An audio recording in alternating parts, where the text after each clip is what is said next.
মেধার ভিত্তিতে চাকরি পেয়েছিলেন তাদের কি মুখ্যমন্ত্রী মূর্খ মনে করেন?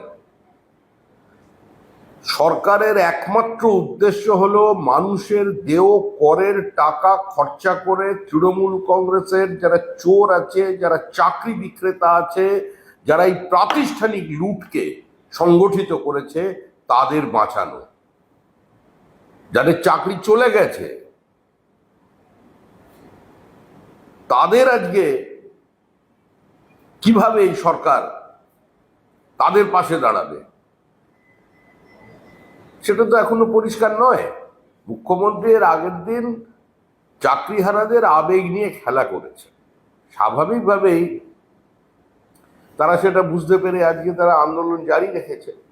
এবং যেভাবে পুলিশ আজকে শিক্ষকদের লাঠি পেটা করলো, পড়ে যাওয়ার পরেও তার উপরে মারছে, পুলিশ লাথি মারছে শিক্ষকদের। সমাজে শিক্ষকদের একটা নির্দিষ্ট অবস্থান আছে, স্কুল শিক্ষকদের।